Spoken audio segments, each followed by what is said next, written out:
Hi, this is Georgia Stathis, and I'm so happy to see you here today. What we're doing is introducing you to a series that was recorded back in the early 80s with the guys who produced Metallica. It's a long story. My friend, who is a big PR agent, knew these guys at Silver Shadow, and they took me on, and we did a whole series of the signs of the Zodiac. And so what you're going to be hearing is the archive lessons from each signs of the Zodiac, and I hope you enjoy it. It still holds true after all these years, and if you want more of what I do, please go to starcycles.com. Now let's talk about, we've been talking a little bit about the mythologies, but I'd like to talk about a piece of, it's not really mythology, but it's old story. It's an old storyline, and this is something that I learned actually from a mentor of mine. Her name is Wendy Ashley, and I occasionally, when I do these presentations, I mention her name because this information actually came from her. She's an astrologer from the East Coast for about 25 years. She teaches Jungian analysts how to analyze the mythology and the family horoscope. And when she talks about Aries, she compares it to the constellations in the old skies. In other words, the way she works is that she knows that many, many years ago, before the equinoxes shifted and the axis of the Earth shifted, Aries was really lined up with the constellation of Aries. In the modern times, that is not so. And she works with the old skies. And the sign of Aries, if you draw a line from that point of the zodiac up through the sphere, the celestial sphere, it'll exactly come to the point that we call Little Dipper or Baby Bear.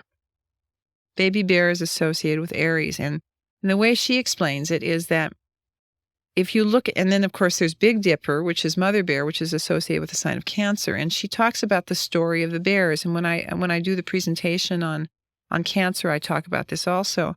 That if you look at the nature kingdom, you will watch mother bears. They'll be very nurturing and protective of their young for exactly 26 months, which is exactly the time it takes for the planet Mars, which rules knives and severing away, and it rules the sign of Aries, to make a full orbit around the sun.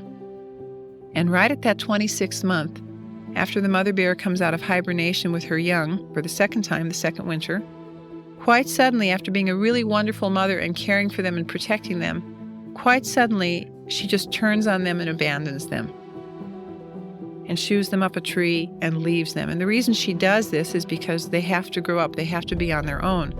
And in many ways, she has inflicted a wound on her young, which again is associated with the sign of Aries. What happened in the old days, in the old times, Joseph Campbell talks about how all over the world there were these cults called the bear cults.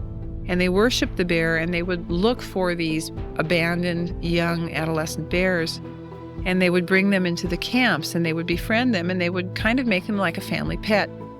And of course, since the abandoned young baby bear was very much into being taken care of, they went willingly, and they trusted the tribe, and they were raised up to being a full adult bear.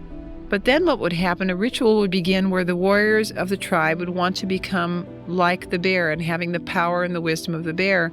And in a very gruesome ritual, at least from modern perspective, they would, without the bear even knowing what was happening, stab the bear and skin it alive, and have this ritual where the bear would live a while after it was skinned alive, because bears and seals are able to do that. And then it would die, and they would eat the bear meat, and they would become powerful like the bear. That's a rather gruesome picture. It's a bloody picture. Joseph Campbell talks about how they used to talk about the red man in his literature, or the old people used to call about the red man. That was a bear. A bear, when its skin is stripped from its body, looks like a man and his muscular structure. And that's what they were referring to by the red man. Well, here again was another wounding, except this was a much more intense and much more deep wounding. And so part of what this sign is really about is basically it comes from wounding. Sam Keen, Keen, has been a writer and a teacher for many, many, many years, and he's one of the leaders in the men's consciousness movement. And I had attended one of his lectures a couple of years ago, and the very first thing that came out of his mouth was that in the heart of every man, in the depth personality of every man, comes the wound. And I would like to expand that a little bit and say in the heart of every Aries personality, be they male or female, is a wound. Because in order to become the hero they have to have that wound, and heroes can't be afraid of being wounded. That's one thing about them is if they go fighting, they're not going to stop and think, gee, is this going to hurt or is it not going to hurt? That's just a piece of the action. And so there is that very strong and very deep symbolism when you look at this sign. If you look at all the stories, all the mythologies, all the heroes, Achilles and Perseus, Lancelot, you name it, there's always a hero somewhere. They fought to the death sometimes. And what's interesting, too, if you look at all the heroes or all the heroines, is that each one had its Achilles, the Achilles heel. We talked about the Achilles heel. There's this, as much as they learn how to be samurai, or as much as they learn all the techniques of defending themselves and being defensive and offensive, there's always a part of each Aries personality that has that Achilles heel. There's one thing that's always going to trip them up. It may be, the sad story about their friend. It may be someone's mother abandoned them. It may be, this happened with my friend and this has happened to them before and you have to have some compassion for them. And it's that one little piece in their life, that Achilles heel, that if they really want to move forward in their life, they have to really watch that doesn't come up from the darkness and bite them like a snake, because it will always get them. There'll be one person in their life sometimes, no matter how much that person is in and out of their life, that always comes back. And as strong as they feel, there's something about that person's energy that makes them feel a little weaker. And this brings the humanity in too. I mean, this is part of what Aries has to have, is the humanity and the sense of being a human and sharing with other people. But there is that Achilles heel. And it's a part of them that stays guarded. And this is one of the things when you deal with Aries personalities, they may be very open and out there with you, but there's a piece of them that they keep guarded because they know, and they know intellectually and they know intuitively that if they just even let you in for an inch in that one area of their life, that they could fall apart and they wouldn't be able to be defensive anymore and they wouldn't be able to be warriors and act the way they're supposed to. So it's an interesting concept. When we look at each horoscope and we look at the houses, each horoscope has 12 what we call houses in the Zodiac. It makes the full circle, and each one of these houses represents a different area of life.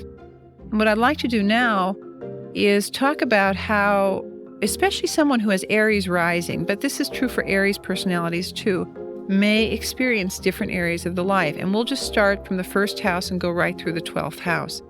The first house of the horoscope is where we can place the sign of Aries. And this, in the first house of every horoscope, regardless of what the rising sign is, this is always the house that shows the physical body and what it looks like. We have talked a great deal about that, about the heavy brow line, the large nose. When they walk, generally speaking, this personality will walk with their head forward, sometimes the shoulders forward also. But the other thing we can also see when we look at this personality with Aries in the first house is as soon as you meet them, there's this incredible energy that's coming out of this vibrancy that may not always be apparent with other groups. I always think it's funny, if you look in Aries closets, if you have the opportunity to do that sort of thing, or you watch the things that they wear, they will have a tendency to wear the warmer shades, the reds, the oranges, the burnt siennas. And if you look in their closets, lots of times there's lots of these colors going through their closets. Sometimes they'll have a few blues and greens to calm them down, but generally speaking, they're hot colors, and they're attracted towards those colors too. And this is because this is a sign that's associated with fire. If we move to the second house of the horoscope, which is always associated with one's possessions, their resources, their talents, their skills, and their cash flow, we can put the sign of Taurus here, which is the sign of money. Taurus is the sign of money. So one of the things about Aries personalities, especially people who have Aries rising, is there is a real focus on security. They work very hard to make good money because they like nice things. This is not a group of people that's generally, shall I say, cheap. This is a group of people that likes nice things, that's willing to work hard for nice things, and has a real gift, because they have good minds, of taking a little bit of resource and somehow making it work into a larger resource. In other words, they have a way of building resources upon resources. They also, one thing that's very true, if you put Taurus on this house, whatever they're doing in terms of making money or in terms of talents and skills, it has to have an aesthetic quality to it. It can't be something that they just do to make money. It has to have something that is constantly a creative challenge to them. And if it is constantly a creative challenge to them, it becomes quite fertile and they can do very well with it. They can do very well with land. or agriculture or farming, because Taurus is the sign of lands and agriculture. They can also sometimes do very well with real estate or property. If we look at the third house, we can put the sign of Gemini here. And the third house is always the house that rules communications and immediate relatives and brothers and sisters and the basic thought processes, how one processes their thinking. And the sign of Gemini is very quick. This is a quick mind group of people. I said a little earlier, they always have the answers. They always come back with an answer. There's never a moment where they stop and think about how should I react to this, because they always have an answer. They have quick rebuttals, good retorts. They're also very good at knowing everybody, and everybody knows them. When I say knowing, I don't mean knowing on a deep level. I mean knowing cursively, knowing, hi, Joe, how are you? Hi, Sally, how are you? And everybody knows everybody else, and they know who to contact to get what. Master salespeople. This is a group of people that, can sell swamps in Florida. I mean, they're good talkers. They have very busy minds, too. One of the things, they're always reading, they're always studying. They may always have 2 or 3 books going at one time, 2 or 3, a radio station going, a television station, a computer program going on at the same time. It's hard for them to turn their minds off. Gemini in the third house would give a restless mind that can never get enough stimulation. And for that reason, sometimes it may be hard for them to settle in and just, stay focused. And focusing, we talked about it earlier, they're good at starting ideas and starting projects, not good at finishing. Well, that would be indicated with Gemini in the third house. They have a lot of good ideas. If they can get somebody else to follow through on those ideas, that would be the best strategy to use. If we look at their fourth house, now the fourth house in every horoscope is always associated with your early home life. The mother, generally speaking, is represented here. Sometimes it is the father, but more than likely it's the mother. It's all the family members that came before you even knew them or before you were even born. And so it's the early childhood experience. And it's interesting because here we have the sign of Cancer, which is associated with the mother bear. So there might have been a lot of nurturing in the young life. But then as they got older and they became Aries people who wanted to do their own thing, which didn't exactly work with the way the family wanted it to happen, there might have been some real tension in the teenage years. There might have been a mother, perhaps a father, who might have been overindulgent of this child, not setting any limits, because this child was very charming and could get away with anything because they were good talkers. And as a result of that, the Aries personality may not always have a sense of how to set limits and how not to set limits in their own life. They might have had an extended family. Cancer is family personified, where, so-and-so's cousins, aunts, husband lived with them because they needed a place to stay. That might have been the experience in the early home life, people going in and out all the time of the home. There might have been the experience of the mother being a good cook, being a person who was basically a homebody, who had very fixed ideas on how a family should be run and a home should be run. And as secure and as comfortable as it might have been, as secure a womb as it might have been, in order to become the Aries or the warrior, they had to leave. And so this is where the severing and the cutting from the family goes.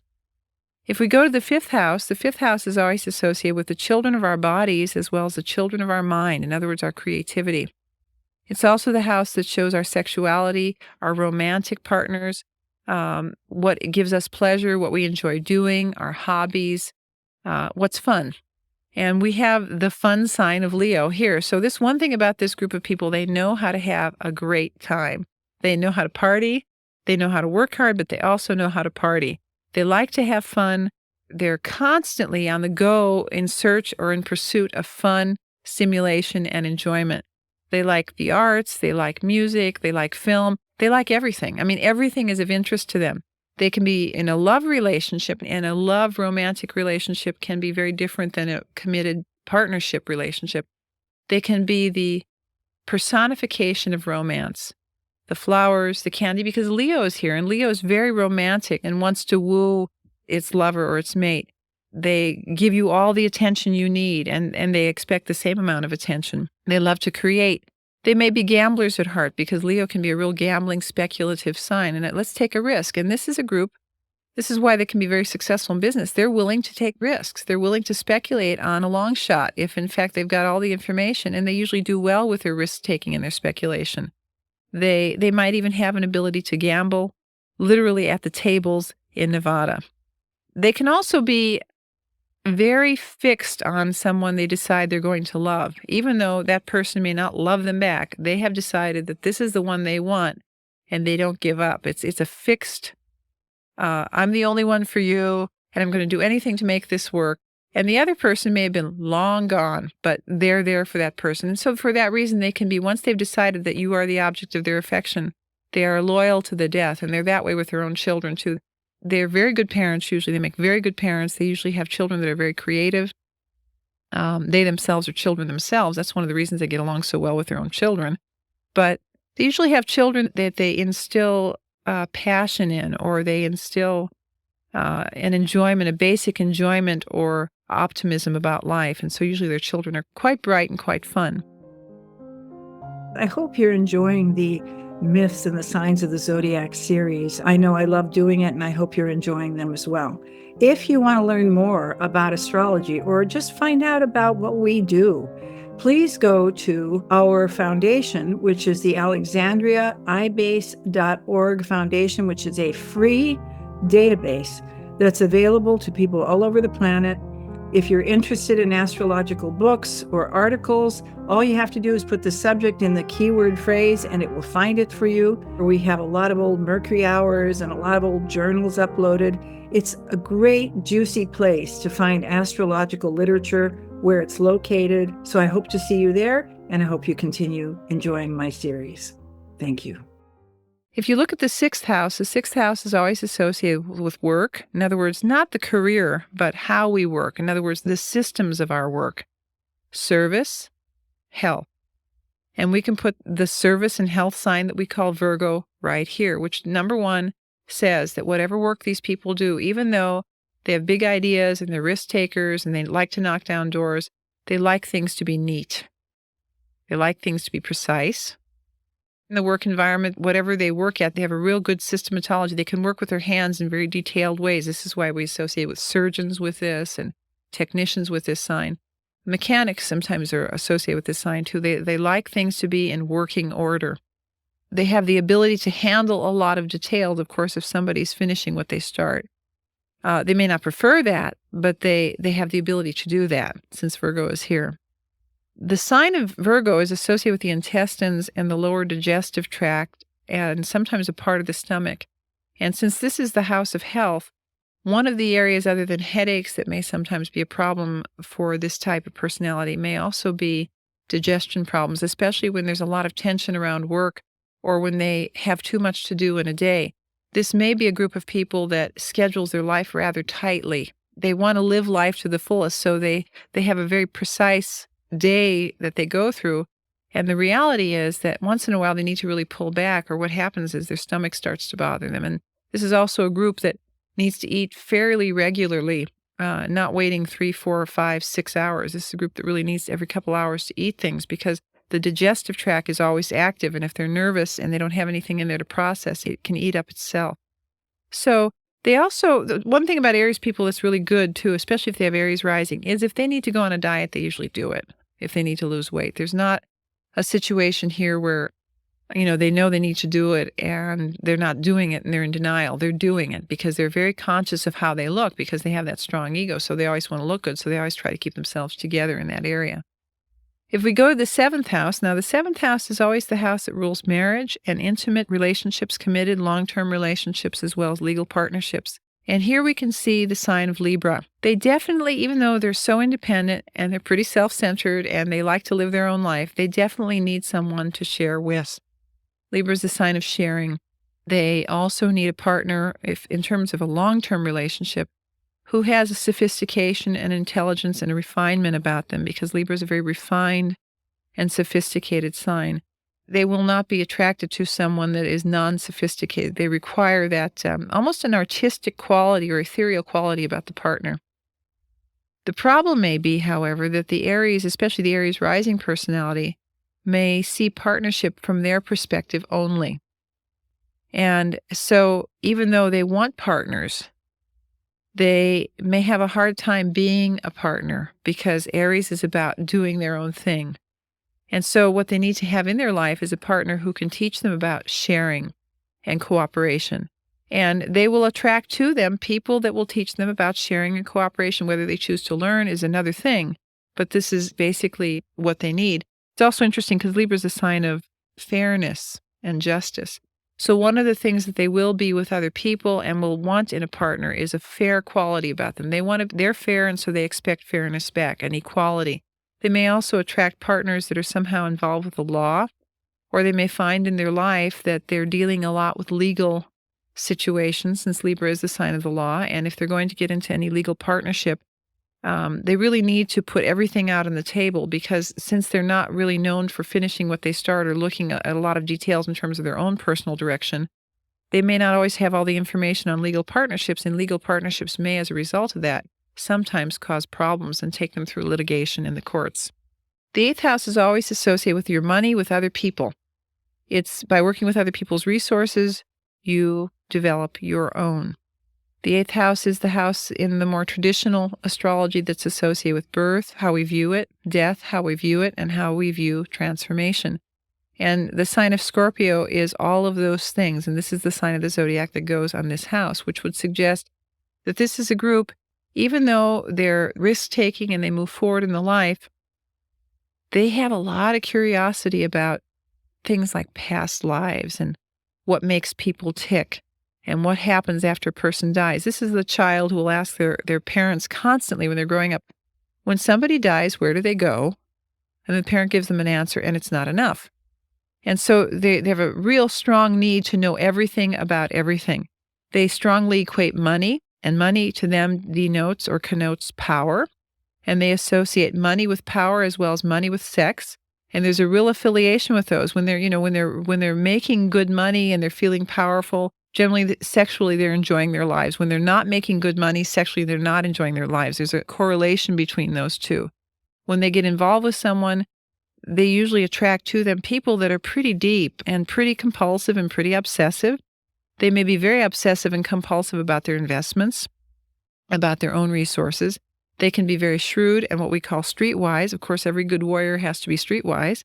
They have strong physical urges, and they may be very good, since they're risk takers, and this is also the house of investment, they may be very good at attracting to them groups of people with whom they can invest as a group in something, and all of them reap the reward. So we're really dealing with a personality who sees themselves as pretty basic here, and who is actually pretty basic, but who has still waters that run very, very deep. And it's interesting, whenever they go through major changes in their life, they always go to this portion of the horoscope to examine what's going on in that area. And they have a way of sometimes just sort of cleaning the slate in their life, burning bridges behind them, and then coming out of all that burning into a new life and a new way of looking at things.